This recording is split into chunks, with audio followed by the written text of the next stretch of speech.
जैसा कि ये विदित है कि देश के अधिकांश लोग जब ज़बरदस्त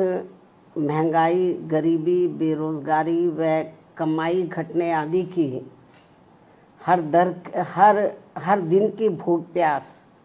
तथा गरीबी व तंगी के त्रस्त जीवन की मार से अति पीड़ित और दुखी हैं, तो तब ऐसे में केंद्र सरकार द्वारा देश में रेल का किराया बढ़ाना भी कुल मिलाकर आम जनहित के विरुद्ध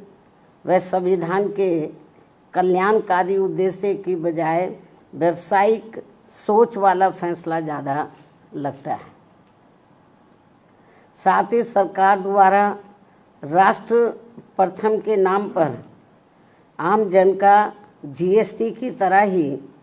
रेलवे के माध्यम से भी दैनिक जीवन पर बोझ बढ़ाकर उनका शोषण बढ़ाने की ये परंपरा घोर अनुचित है, जिस पर सरकार अगर तुरंत पुनर्विचार करे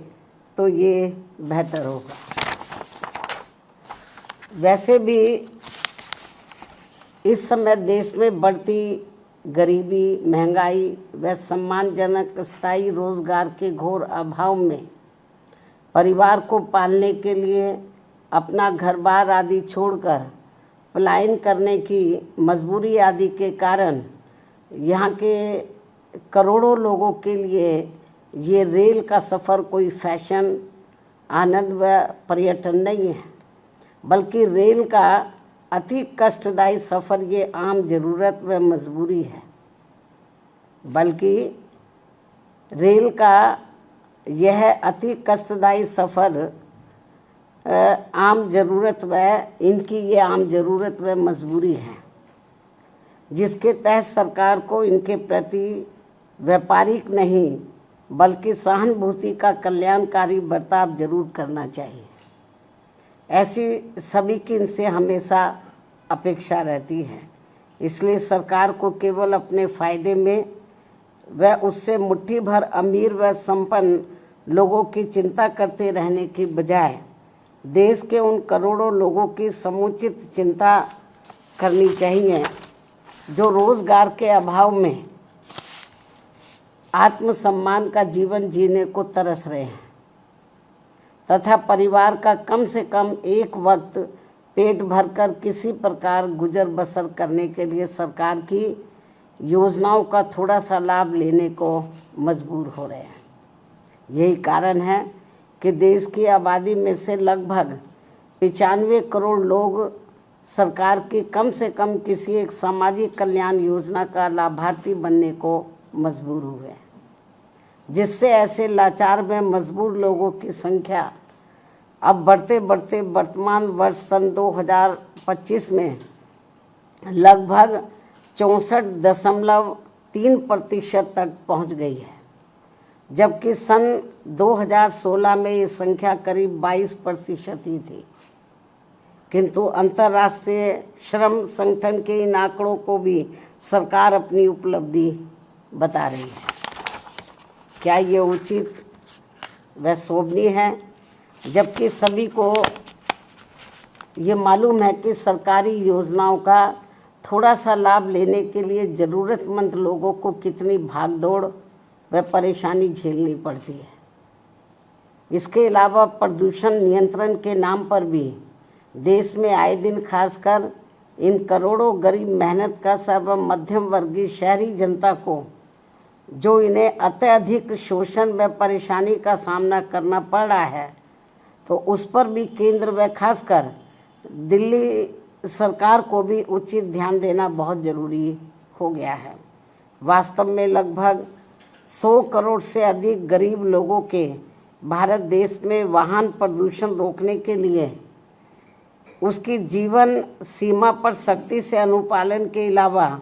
और भी दूसरे बहुत सारे उपायों पर सरकार द्वारा अमल किया जाना चाहिए, जो ये बहुत ज़रूरी है, ताकि इस ट्रांसपोर्ट के उद्योग धंधे में लगे करोड़ों परिवार वालों के जीवन को और अधिक तंगी और परेशानी वाला होने से बचाया जा सके। साथ ही दिल्ली की सरकार द्वारा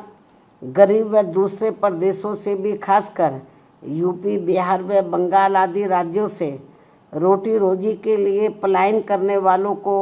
यहाँ बिना कोई दूसरी व्यवस्था किए हुए उन्हें जिस बेरहमी से उजाड़ने का ये जन विरोधी रवैया अपनाया जा रहा है, अर्थात उनकी झुग्गी झोपड़ियों को जो तोड़ा जा रहा है जिस बेरहमी से, तो ये अति दुखद व शर्मनाक भी है। लेकिन दिल्ली सरकार बहाना क्या बनाती है कि हम कोर्ट के आदेश का पालन कर रहे हैं, लेकिन माननीय कोर्ट ने ये नहीं कहा कि जिनको आप उजाड़ रहे हैं तो उनकी आप दूसरी व्यवस्था किए बिना ही उनको उजाड़ दें। कोर्ट ने ज़रूर कहा है कि आप इनको हटाइए, लेकिन कोर्ट ने ये नहीं कहा कि आप इनके लिए दूसरी व्यवस्था ना करें। सरकार की जिम्मेवारी बनती है कि इनके लिए पहले दूसरी व्यवस्था करें इनको बसाने के लिए, उसके बाद इनकी झुग्गियों को हटाना चाहिए। लेकिन ये सब व्यवस्था किए बिना ही तो कोर्ट की आड़ में जो इनके साथ में अन्याय अत्याचार हो रहा, शोषण हो रहा है, तो मैं समझती हूँ ठीक नहीं है। वैसे भी दैनिक उपयोग की आवश्यक वस्तुओं पर भी जिस प्रकार से कीमतें बढ़ाई जा रही हैं, इसके अलावा दैनिक उपयोग के आवश्यक वस्तुओं पर भी जिस प्रकार से कीमतें बढ़ाई जा रही हैं, वे भी खासकर दिल्ली की जनता के लिए भारी मुसीबतें पैदा कर रही हैं। आमदनी कम व खर्च ज़्यादा से लोगों के अच्छे दिन की उम्मीदों का फिर क्या होगा? ये सामाजिक भलाई के संबंध में सोचने वाली अहम बात है। इसी क्रम में देश भर में बिजली की कमी ने भी केवल आम लोगों को ही नहीं बल्कि पूरे व्यापारी वर्ग व छोटे उद्योग धंधों को भी बुरी तरह से प्रभावित कर रखा है।